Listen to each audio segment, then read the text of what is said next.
ঠাকুমা, ঠাকুমা, ঠাকুমা, সব ঠিক হয়ে যাবে ঠাকুমা। ঠাকুমা, আস্তে আস্তে।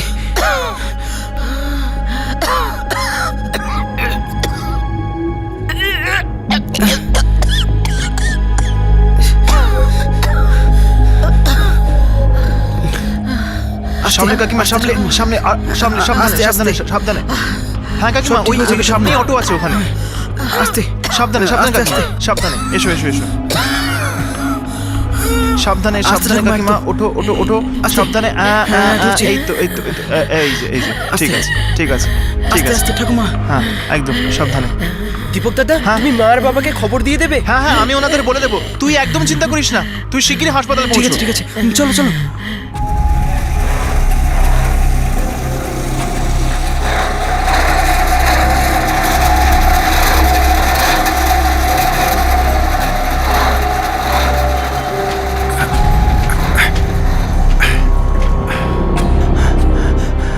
আরে শোনো, রত্নাদিকে দেখেছো নাকি?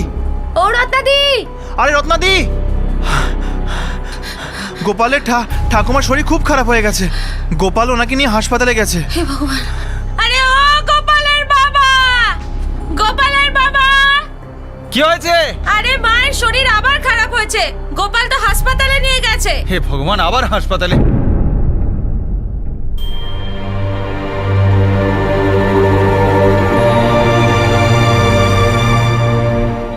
গোপাল, কি হয়েছে মায়ের? ঠাকুমার শ্বাসকষ্ট হচ্ছিল, তাই আমি এখানে নিয়ে এলাম। ভালো কাজ করেছিস বাবা।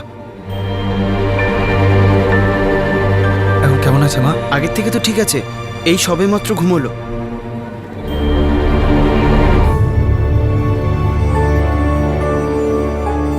স্যার দ্বিতীয়বার ট্রিপ দিয়েছি। এনার বিপিও এখন আনস্টেবল। ইনি চতুর্থবার এলেন না হাসপাতালে? হ্যাঁ ডাক্তারবাবু, গত 2 মাসে 4 বার অসুস্থ হয়েছিল। এনাকে পুরো চেক আপ করা দরকার। এনার বুকেতে কনজেশন রয়েছে, তার মানে হলো ওনার বুকেতে জল জমেছে। অবস্থা খুবই খারাপ। ডাক্তারবাবু, ওষুধ খেলে কি ঠিক হবে না?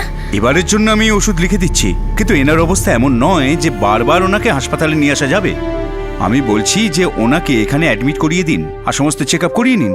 কিন্তু ডাক্তারবাবু, খরচ তো অনেক হবে তাই না? আপনার কাছে যদি বিপিএল কার্ড থাকে খরচেও কিছু ছাড় পাবেন আপনি, কিন্তু কিছু কিছু খরচা তো করতেই হবে। আর হ্যাঁ, ওনার অবস্থা কিন্তু খুবই খারাপ। ডাক্তারবাবু, আপনি ওষুধপত্র লিখে দিন, আমরা পরে এসে ঠাকুমাকে ভর্তি করে দিয়ে যাব। ওকে, যেটা ঠিক মনে করবেন।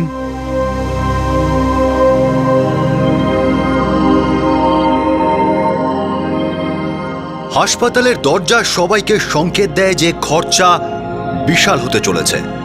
আর হাসপাতালের দরজায় দাঁড়ানো মানুষটা যদি গরিব হয়, তাহলে এই সংকেত বিপর্যয়ের রূপ নেয়। একের পর এক টেস্ট, দামি ওষুধ, হাসপাতালের রুমের ভাড়া, এইসব খরচ আকাশ ছোঁয়া হয়, আর গরিব মানুষের প্রাণ ওষ্ঠাগত হয়ে ওঠে। গোপাল আর তার পরিবার উত্তরপ্রদেশে বাস করত, যারা 10 বছর আগে মুম্বাইয়ের বরিওয়ালি এলাকায় এসে থাকতে শুরু করে।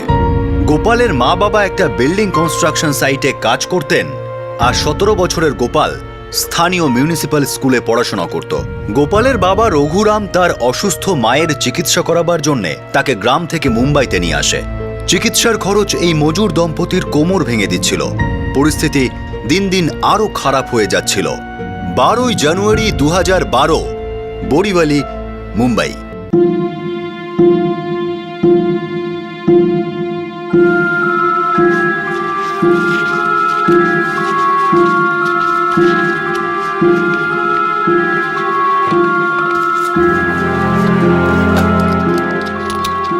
আরে 40 টাকা। হ্যাঁ 630। বাবা, এ তো শুধু 630 আছে। এছাড়া আমার কাছে আর একটা আদুলিও নেই। কিন্তু বাবা, ডাক্তারবাবু বলেছে কম করে 1000 টাকা লাগবে। কি করব বল, মালিক আজকের মজুরি অর্ধেক দেবে বলেছে, তাও সেটা কালকে। ব্যাস, এটা দিয়ে কাজ চালিয়ে নে। হ্যাঁ, যে কটা ওষুধ এই দিয়ে হবে নিয়ে নিস। ঠিক আছে বাবা, আমি নিয়ে আসছি। হ্যাঁ।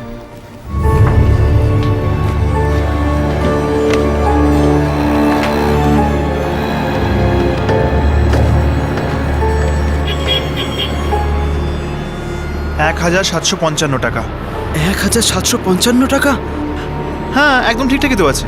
কিন্তু আমার কাছে তো অত টাকা নেই। তাহলে আগে কেন বলিস নিবে? খালি পকেটে আমাকে দিয়ে এতটা খাটালি কেন? আমার কাছে তো শুধু 630 টাকা আছে। 630 টাকা? কোন ওষুধটা রাখবো আর কোনটা বাদ দেবো? এমনিতে তুই বা কি জানবি, চল আমি বাদ দিয়ে দিচ্ছি। দাদা, আমার ঠাকুমা খুব অসুস্থ, তুমি ধার দাও, আমি শোধ করে দেবো। টাকা গুনতে পারিস তো? লেখাপড়া নিশ্চয়ই জানিস। হ্যাঁ। তাহলে এটা দেখ কি লেখা আছে। 630 টাকার ওষুধ দেবো নাকি সব ওষুধ রেখে দেবো? আরে তাড়াতাড়ি বল না। 630 টাকারই দিয়ে দিন।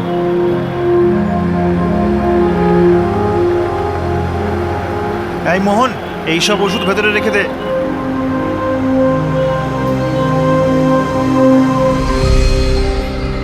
না মা, ওষুধ।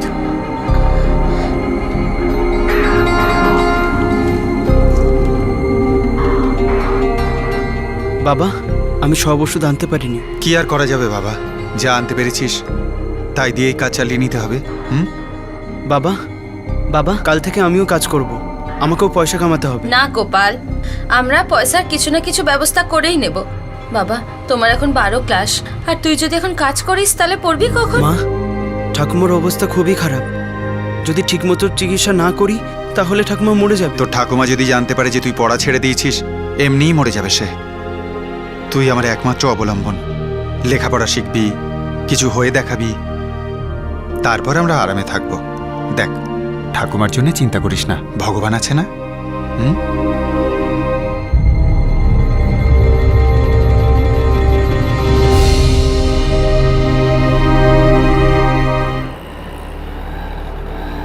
কি রে গোপাল, সারাদিন চুপচাপ? আমার জন্য মুড অফ নাকি? না রে, ওসব কিছু নয়। আরে তাহলে সমস্যাটা কি? মুখটা দেখেছিস নিজের? মনে হচ্ছে যেন কোনো শ্মশানের থেকে ফিরে এসেছিস। আমার ঠাকুমা খুব অসুস্থ, আর মনে হয় বাঁচবে না। কি বলছিস তুই?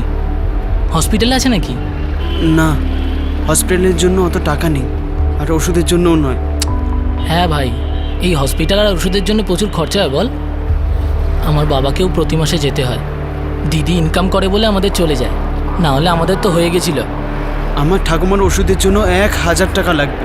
1000? হ্যাঁ, এখন কোথা থেকে আসবে এই টাকা? 1000? এই এই গোপাল, আমার কাছে একটা আইডিয়া আছে। কি আইডিয়া? হ্যাঁ তুই চল, আমি বলছি তোকে। আরে আমাকে বলবি তো চল কি তো আমার সাথে, আইডিয়া? আইডিয়া আছে।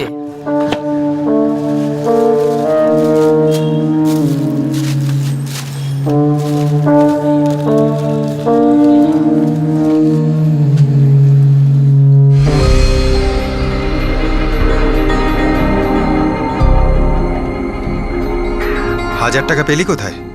বাবা, আমি আমার বন্ধুর থেকে নিয়েছি, তুমি চিন্তা করো না। কোন বন্ধুর থেকে? মা, তুমি একদম চিন্তা করো না।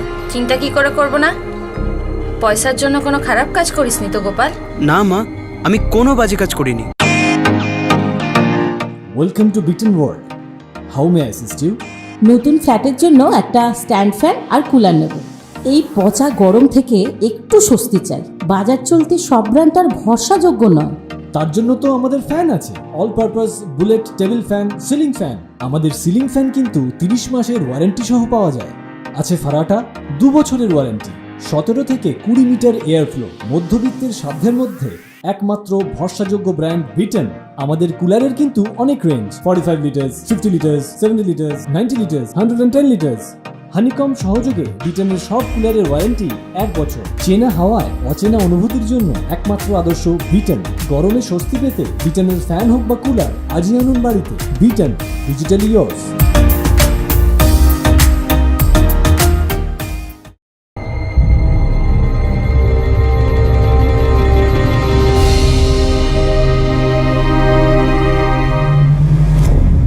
আমার টাকাটা আমার এক্ষুনি ফেরত চাই, আর যদি সেটা না হয় তাহলে কিন্তু বললাম তো দিয়ে দেবো। না, আমার এক্ষুনি ওই টাকাটা চাই। এখন আমি কি করে দেবো? আমার কাছে টাকাই নেই। ওই সব কিছু আমি জানি না, যদি টাকাটা না পাই তাহলে দেখে নিস তোর সাথে আমি কি করি। কি হয়েছে রে গোপাল সোনা? বাইরে কে?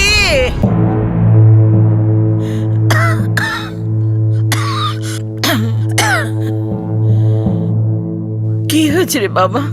কার সঙ্গে ঝগড়া করছিলি? ঠাকুমা, ও কিছু না, আমার কিছু টাকা লাগবে। কত টাকা চাই বাবা? 1000 টাকা। 1000 টাকা? হে ভগবান, এত টাকা তো আমার কাছে নেই বাবা। তো কত আছে তোমার কাছে ঠাকুমা? দেখছি বাবা। দেখ কত আছে।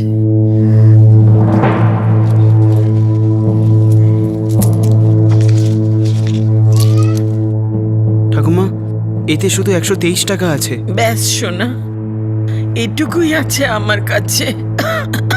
ঠিক আছে ঠাকুমা।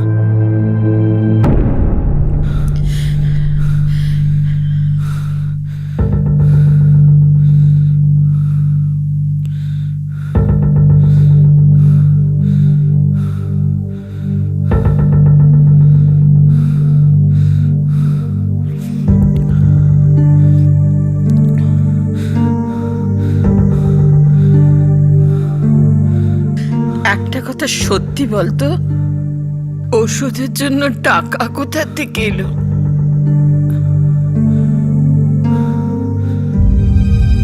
ঠাকুমা, তুমি এইসব নিয়ে ভেবো না ঠাকুমা, তুমি শুয়ে পড়ো, তাড়াতাড়ি ঠিক হয়ে যাও ঠাকুমা।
মা, এখন তোমার শরীরটা কেমন? এখন একদম ঠিক আছে, ওষুধের দরকার নেই। কেন মিথ্যে বলছো মা? গোপাল, গোপাল, গোপাল ভেতরে নাকি মা? একটু আগে আমার পাশে বসেছিল, তারপর ঘুমিয়ে পড়েছিলাম। জানি না ভেতরে গেছে না বাইরে। গোপাল, গোপাল, মনে হচ্ছে ঘুমিয়ে পড়েছে। এরম করে কি করে ঘুমিয়ে যায়? এই সময় কেউ কখনো ঘুমায় নাকি?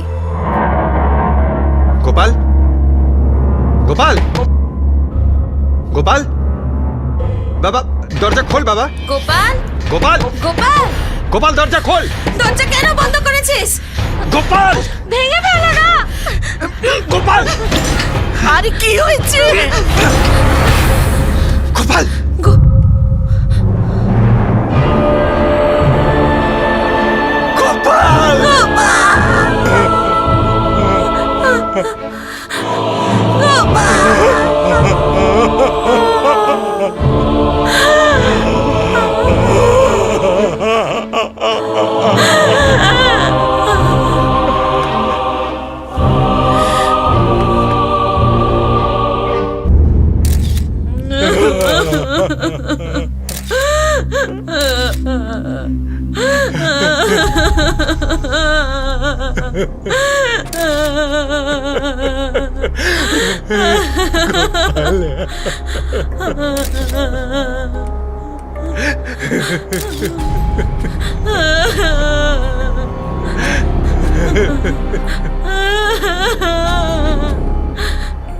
স্যার, কোনো সুইসাইড নোট নেই। কি হয়েছিল? জানি না, আমি আর আমার বউ কাজ থেকে ফিরলাম, দরজা ভেতর থেকে বন্ধ ছিল। আমরা যখন দরজা খুললাম দেখলাম তখন সব শেষ হয়ে গেছে। যখন এসব হয়েছিল বাড়িতে কে ছিল? গোপাল একা ছিল? আমার মা ছিল বাইরের ঘরেতে, মা খুব অসুস্থ।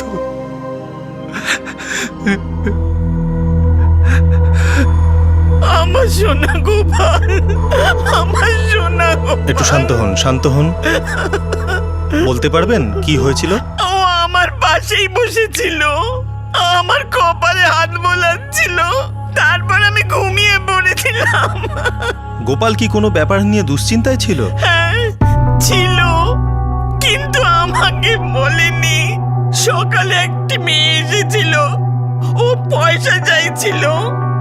আমার সোনা গোপাল স্কুলেও যায়নি। আমার টাকাটা আমার এক্ষুনি ফেরত চাই। বললাম তো দিয়ে দেবো। না, আমার এক্ষুনি ওই টাকাটা চাই। ওই মহিলা কে ছিল? জানি না, আমি কেবল ওর গলা শুনেছি।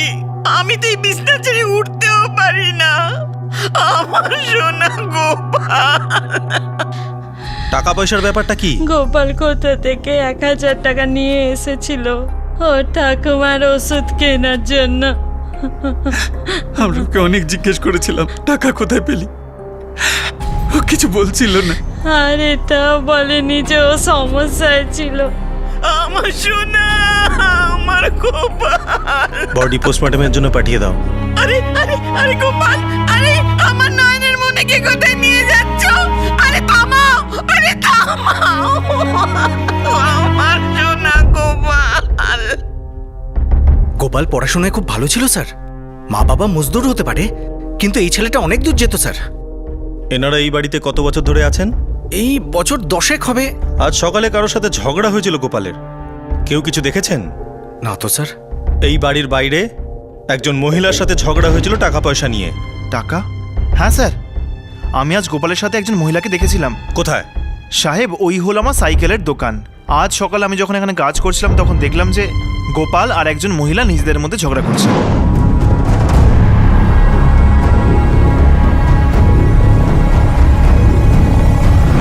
সাহেব, আমি অত ভালো করে শুনতে পাইনি, কিন্তু ওরা দুজন ঝগড়া করছিল। গোপালের অবস্থা খারাপ ছিল স্যার। ওই মহিলা কে ছিল? আমি ওকে ঠিক করে দেখতে পাইনি, কারণ ওর পিঠ আমার দিকে ছিল। তুমি বলতে পারো গোপালকে 1000 টাকা কে দিয়েছিল? না স্যার। কোনো সন্দেহ করার কোনো কারণই নেই, এটা পরিষ্কার সুইসাইড কেস। হতে পারে এটা একটা পরিষ্কার সুইসাইড কেস, কিন্তু এর পেছনে নিশ্চয়ই কিছু ঘটে থাকবে। যা কিছু ঘটেছে টাকা পয়সা নিয়ে ঘটেছে। এ তো নিজের ঠাকুমার জন্য ওষুধ আনতে গেছিল। 17 বছর বয়স, কিছু করে ফেলেছে উল্টোপাল্টা, আর ভয় পেয়ে গিয়ে হয়তো আত্মহত্যা করেছে। স্রেফ 1000 টাকার জন্য আত্মহত্যা করেছে। কিন্তু কোথা থেকে এলো ওর কাছে 1000 টাকা?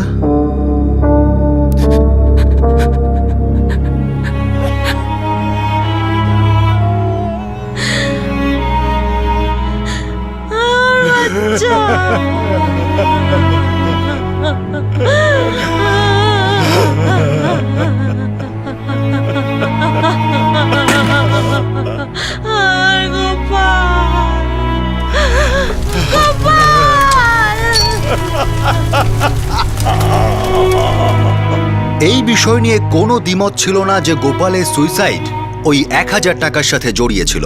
পুলিশ শুধু এটা জানতো যে এই কেসে এক মহিলা ছিল যে গোপালের থেকে টাকা ফেরত চাইছিল। এখন প্রশ্ন হলো যে গোপাল ওই টাকা কোথায় পেয়েছিল, আর অন্যদিকে ওই অপরিচিত মহিলা কে ছিল? আমাদের গোপাল আমাদের সব কিছু ছিল। লেখাপড়া করেও কিছু একটা করতো। আমার চিন্তা হচ্ছিল যে টাকার জন্য কোনো অন্যায় কাজ করে থাকবে। এইসব আমার জন্যই হয়েছে। ভগবান আমাকে তুলে নিচ্ছ না কেন? আমি বাঁচতে চাই না। বোঝা হয়ে গেছে আমি সবার কাছে। ভগবান, আমার গোপালকে ফিরিয়ে দাও। আমার গোপালকে ফিরিয়ে দাও, বদলে আমাকে নিয়ে নাও। এই পাড়ায় বা স্কুলে গোপালের এমন কোনো বন্ধু আছে যার সাথে কথা বলা যায়? জানি না। ও হীরালাল মানিকচাঁদ মিউনিসিপ্যালিটি স্কুলে পড়তো। 12 ক্লাসে পড়তো। খুব ভালো ছিল সাহেব, মনটাও খুব সাফ ছিল সাহেব। গোপাল আমার সবথেকে ভালো স্টুডেন্ট ছিল। মাধ্যমিকও ওই স্কুল থেকেই পাশ করেছিল, সব থেকে বেশি নাম্বার পেয়েছিল। তারপর জানি না কখন আর কিভাবে এই খারাপ সঙ্গে পড়েছিল। ওর এখানে এমন কোনো বন্ধু যার সাথে ও সবকিছু শেয়ার করতো? কাউকে তো নিশ্চয়ই ও বলেছে যে ওষুধের টাকা কোথা থেকে পেয়েছে। আমাদের ক্লাসেরই হরি বলে একটা ছেলে আছে। ওর আর গোপালের খুব পুরনো আর ভালো বন্ধুত্ব ছিল। ক্লাস 5 থেকে ওরা দুজন একসঙ্গে পড়তো। হরিকে কোথায় পাবো?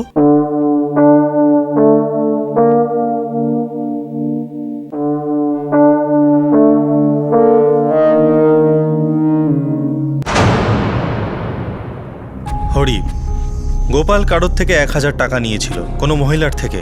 তুমি জানো ওই মহিলাকে? না স্যার, আমি জানি না। গোপাল তোমার সবচেয়ে প্রিয় বন্ধু ছিল, হুম? হ্যাঁ স্যার। না, তুমি ওর সবচেয়ে প্রিয় বন্ধু নও। তুমি কিছু লোকাচ্ছ, আমাদের সাহায্য করছো না। না স্যার, এমন কোনো ব্যাপার না, আমি সত্যি কিছু জানি না। ভেবে দেখো হরি, যদি তুমি কিছু লোকাও সেটা খুব খারাপ হবে, আর সেটা নিজের বন্ধুর সাথেও বেইমানি করা হবে। হুম?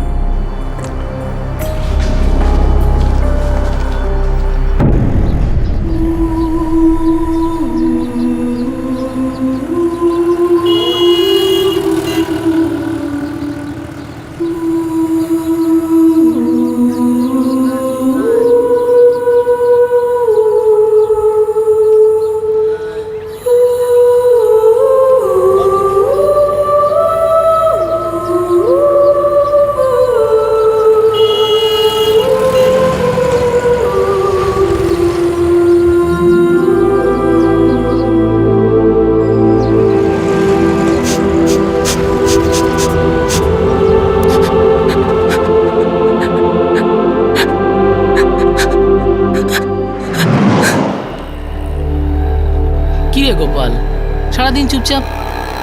আমার জন্য মুড অফ নাকি? না রে, ওসব কিছু নয়। আরে তাহলে সমস্যাটা কি? আমার ঠাকুমার ওষুধের জন্য 1000 টাকা লাগবে। 1000? হ্যাঁ, এখন কোথা থেকে আসবে এই টাকা? 1000? এই গোপাল, আমার কাছে একটা আইডিয়া আছে। কি আইডিয়া? হ্যাঁ তুই চল, আমি আরে বলছি আমাকে তোকে। বলবি তো কি চল তো আইডিয়া? আমার সাথে, আইডিয়া আছে।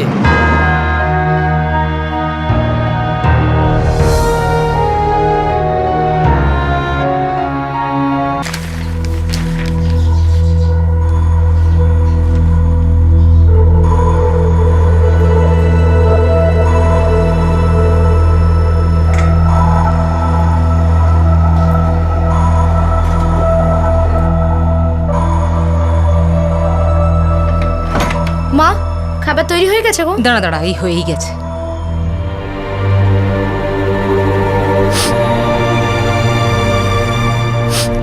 আরে হরি, কাঁদছিস কেন? দিদি, তুমি আমার বন্ধুকে মেরে ফেলেছো। তুমি খুনি। তোমার জন্য গোপাল নিজের জীবন দিয়ে দিয়েছে, তুমি মেরেছো ওকে। চুপ চুপ, আর দ্বিতীয়বার এইরকম কথা মুখ থেকে বার করবি না। আরে তোর লজ্জা করে না তোর নিজের দিদিকে খুনি বলতে? আরে ওর জন্যে তোর পেটে খাবার জোটে। এই পোশাক পরে আছিস, স্কুলে যাস তুই। গোপালের তার ঠাকুমার ওষুধের জন্য টাকার দরকার ছিল দিদি, ও সমস্ত টাকা ফেরত দিয়ে দিত। ও ঠিক দিয়ে দিত দিদি। আরে আমার কিছু ঠিক লাগছে না, কিন্তু তোর দিদি যদি রাগ করে তাহলে? আর যদি না করে দেয় তো? আরে না, ও বারণ করবেই না, আমি চিনি তো। তুই দাঁড়া এখানে, আমি এক্ষুনি আসছি। হ্যাঁ মা, বাবা, নীনা দিদি কাজের থেকে ফিরেছে কি? না রে বাবা, কি দরকার না, আছে? কিছু না। আরে বল। এসে গেছিস বাবা? হ্যাঁ মা। নীনা দিদি, নীনা দি। হ্যাঁ বল। আমার কিছু টাকার দরকার ছিল, তুমি দেবে কি? কি টাকা দিদি, টাকার দরকার ছিল কিছু, তুমি দেবে কি? আমার ব্যাগ থেকে নিয়ে নে। থ্যাংক ইউ দিদি, থ্যাংক ইউ। হাত মুখ ধুয়ে নে, আমি খাবার দিচ্ছি। হ্যাঁ যা, মা। তাড়াতাড়ি যা।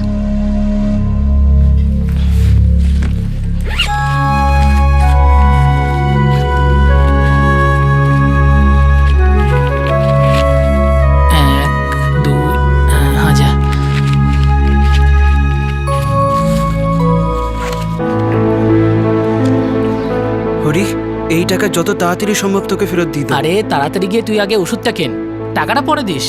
দিদির কোনো প্রবলেম নেই। থ্যাংক ইউ রে। আরে চল চল, থ্যাংক ইউ বলছি। আমি যাচ্ছি। Bye bye.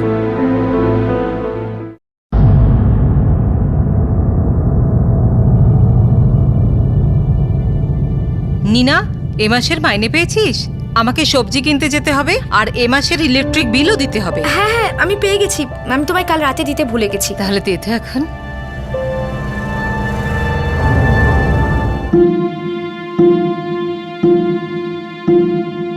মা, এখানে তো শুধু 4000 আছে, এখানে তো 1000 টাকা কম।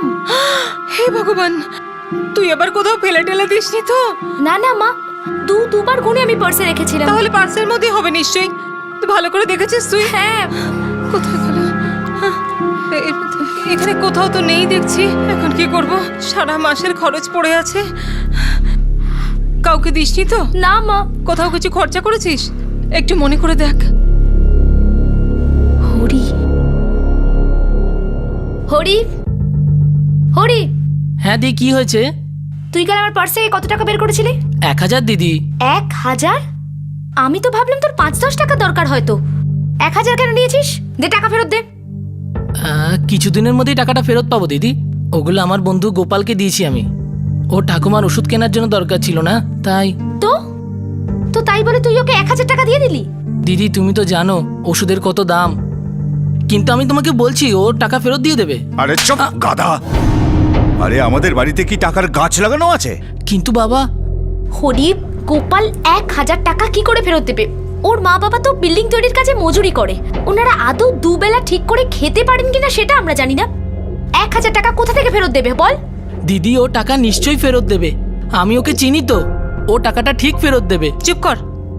ও তোকে বোকা বানালো আর তুইও বোকা বনে গেলি? না মা, ওরকম না। মানে মায়ের সুপুত্তর তোর দিদির কষ্টের রোজগার এটা। ও দিন রাত কাজ করে পয়সা জোগাড় করে, আর তুই লাট সাহেবের মতো ঘুরে বেড়াস, হ্যাঁ? আর বন্ধুদের টাকা পয়সা বিলিয়ে বেড়াচ্ছিস। আমাকে গোপালের ঠিকানাটা দে, আমি এক্ষুনি ওর বাড়ি গিয়ে টাকা ফেরত নিয়ে আসছি।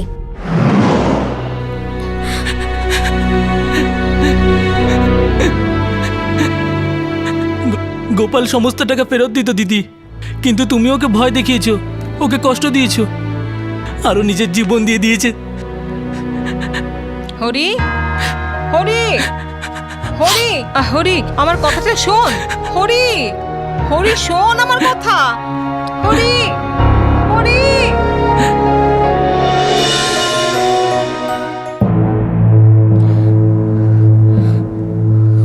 নীনা, মা ওই দিন কি হয়েছিল?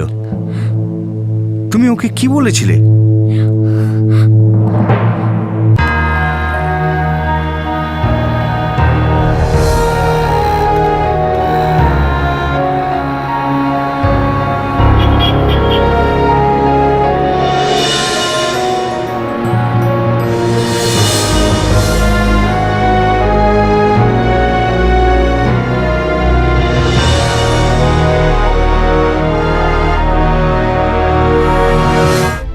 আর ওখানে যে ভাঙচুর হচ্ছিল, গন্ডগোল হচ্ছিল, সেগুলো কি? স্যার স্যার স্যার আমি জানি স্যার কি হয়েছে। এই দাঁড়াও, ছেড়ে দাও ওকে, বলো। স্যার স্যার আমি জানি ওই মহিলাটি কে, যে গোপালকে টাকা দিয়েছিল। আর স্যার আমি এটাও জানি গোপাল কেন নিজের জীবন দিয়েছিল। আরে চুপ করো, শান্ত শান্ত শান্ত। বলো আমায়, কে ছিল ওই মহিলা? গোপাল সুইসাইড কেন করেছিল?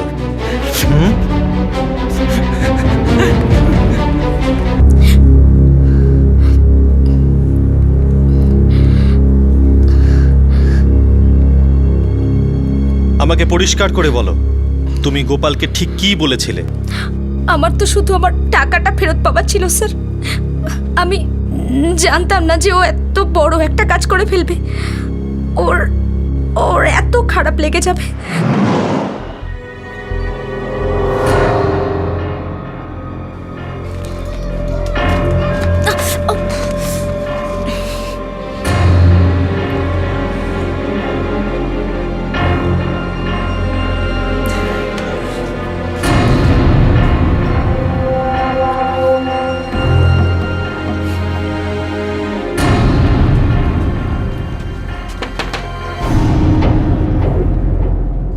দেখ গোপাল, কাল তুই যে টাকাগুলো হরির থেকে নিয়েছিলি সেগুলো আমার টাকা, আমার এখনই ফেরত চাই।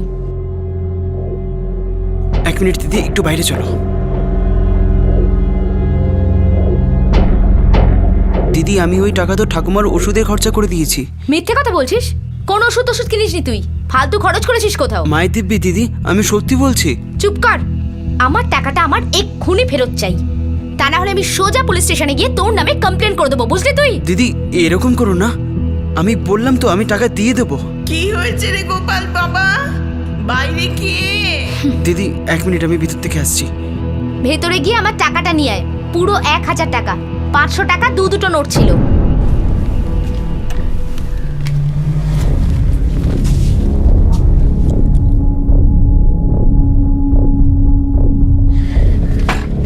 দিদি, আমার কাছে শুধু এখন 123 টাকা আছে। এটাও আমি ঠাকুমার পটলা থেকে নিয়েছি। আমি যত তাড়াতাড়ি সম্ভব তোমাকে বাকি টাকা দিয়ে দেবো। বাকি টাকাটা সন্ধ্যের মধ্যে নিয়ে আসিস, বুঝলি? দিদি, সন্ধ্যার মধ্যে কি করে হবে? একটু টাইম দাও না। আমি কিছু জানি না, যেখান থেকে খুশি নিয়ে আয়। কিন্তু গোপাল, সন্ধ্যের মধ্যে যদি টাকাটা না আসে তাহলে আমি সত্যি বলছি আমি পুলিশ স্টেশনে চলে যাব। আর যদি তোর মনে হয় আমার পাগল ভাই হরি তোর সাথে থাকবে তাহলে ভুলে যা। আর জানিস তো পুলিশকে গিয়ে আমি কি বলবো? কি দিদি? রেপ। তুই আমার রেপ করার চেষ্টা করেছিস আর আমার টাকা চুরি করেছিস, তাও 1000 নয়, পুরো 10,000 টাকা। জীবন নষ্ট করে দেবো তোর, বুঝলি? না দিদি, এরকম করবে না দিদি। দিদি, আমি তোমার টাকা দিয়ে দেবো দিদি। তুই যদি আজকে সন্ধ্যের মধ্যে আমার টাকাটা না ফেরত দিস গোপাল, তাহলে তোর তো 7 বছরের জেল হবেই হবে, সাথে তোর বাবা মার কতটা অপমান হবে ভেবে দেখ, বুঝলি? দিদি, দিদি, তাহলে আমি সত্যি বলছি আমি পুলিশ স্টেশনে চলে যাব, বুঝলি? আর যদি তোর মনে হয় আমার পাগল ভাই হরি তোর সাথে থাকবে তাহলে ভুলে যা। আর জানিস তো পুলিশকে গিয়ে আমি কি বলবো? রেপ। তুই আমার রেপ করার চেষ্টা করেছিস আর আমার টাকা চুরি করেছিস, তাও 1000 নয়, পুরো 10,000 টাকা। জীবন নষ্ট করে দেবো তোর।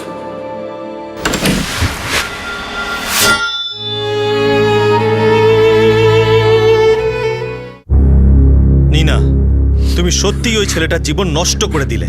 স্যার, আমি তোকে শুধু হুমকি দিয়েছিলাম যাতে ও আমার টাকাটা ফেরত দিয়ে দেয়। আমি সত্যি জানতাম না যে ও এত বড় একটা কাজ করে ফেলবে। তুমিও তোকে অনেক বড় হুমকি দিয়েছিলে। এক মুহূর্তের জন্য ভাবলে না যে ওর মনে কি প্রভাব পড়তে পারে এতে।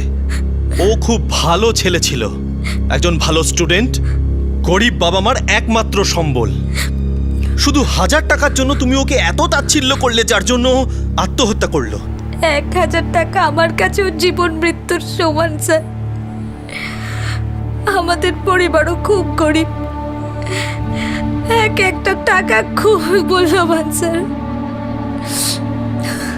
আমার স্যালারি মাত্র 5000 টাকা, তার মধ্যে বাবার ওষুধ, সংসারের খরচ, হরির পড়াশোনা। ছেঁড়া চটি পরে অফিসে যাই আমি স্যার। 6টা দীপাবলি চলে গেছে, বাড়ির লোকেরা নতুন জামা পর্যন্ত পায়নি। আমার শুধু 2 জোড়া জামা আছে, যেগুলোকে রোজ ধুয়ে ধুয়ে পরি আমি। মাসের শেষে কি হাতে 10-20 টাকাও থাকে না স্যার।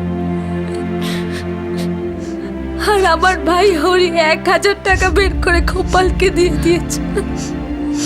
না খেতে পেয়ে মরতে হতো আমাদেরকে স্যার। সমাজ এই সমস্ত কিছু দেখে না স্যার, কারোর কিচ্ছু যায় আসে না। আর আমি তো শুধু হুমকি দিয়েছিলাম, আমি তো নিজেও খুব ভয় পেয়েছিলাম স্যার যে যদি গোপাল টাকা না ফেরত দেয় আমাদের কি হবে স্যার, আমাদের কি হবে?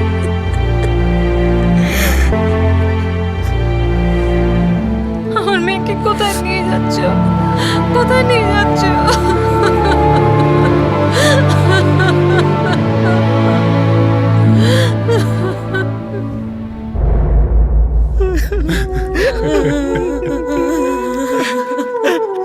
আমার নিজেকে মেরে ফেলা উচিত ছিল।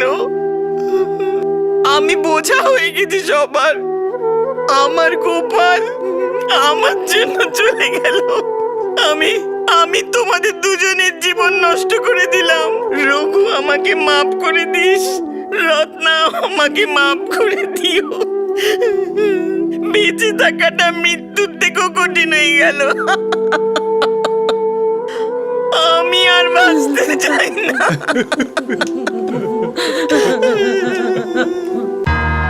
নীনা গ্রেফতার হলো আর এখন জামিনে রয়েছে। নীনা চরম হুমকি আর দোষারোপের কারণেই গোপাল সুইসাইড করতে বাধ্য হয়েছিল। একদিক থেকে দেখতে গেলে নীনা অপরাধী ছিল আর গোপাল ও তার পরিবার পীড়িত। কিন্তু বাস্তব হলো যে গোপাল, নীনা আর তার পরিবার উভয়েই পীড়িত। 1000 টাকার কি মূল্য আছে? গোপাল ওই 1000 টাকা দিয়ে ওষুধ কিনে তার নিজের অসুস্থ ঠাকুমার প্রাণ বাঁচাতে চাইছিল, আর নিনার কাছে ওই 1000 টাকার মানে ছিল পুরো 1 মাসের খাবার। আর আমাদের শাইনিং ইন্ডিয়ার মহানগরে এই 1000 টাকার মানে হলো রেস্তোরাঁয় একটা ডিনারের বিল।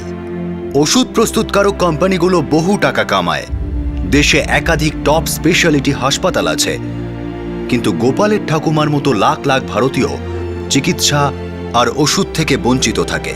এই দুর্দশার জন্য আমরা সরকার আর প্রশাসনকে দায়ী করি, কিন্তু একটা সত্য হলো আমরা সবাই জানি যে নেতা আর প্রতিশ্রুতি দুটোই বদলাবে, কিন্তু পরিস্থিতি বদলাবে না।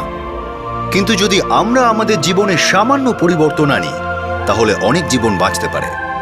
যাদের রোজগার খুব ভালো তারা ব্যক্তিগতভাবে হাসপাতালগুলিতে ডোনেশন দিতে পারেন, যাতে গরিবরা চিকিৎসা পায়, তারা ওষুধ পায়। সব বড় অফিসে একটা মেডিকেল এড ফান্ড বানানো যেতে পারে, যেখানে মানুষ প্রতি মাসে নিজেদের মাইনে থেকে একটা ছোট অংশ কন্ট্রিবিউট করতে পারে। বড় বড় হাউজিং কমপ্লেক্স নিজেদের অ্যানুয়াল ফান্ড থেকে একটা অংশ গরিবদের চিকিৎসার জন্য খরচ করতে পারেন। এখন সব থেকে আগে সবার মনে একটাই প্রশ্ন উঠবে যে কারাপ্ট লোকেরা এই টাকা গরিবদের কাছে পৌঁছতেই দেবে না। কিন্তু কারাপশন সত্ত্বেও যদি আমাদের সাহায্যে কিছু প্রাণ বাঁচে, একটা গোপাল বাঁচে, একটা নিনার পৃথিবীকে ছারখার হওয়া থেকে বাঁচানো যায়, তাহলে আমরা গর্ব করে বলতে পারি আমরা কিছু তো করেছি। আপনাদের সাথে আবার দেখা হবে, ততক্ষণ নিজের খেয়াল রাখবেন, সুরক্ষিত থাকবেন। জয় হিন্দ।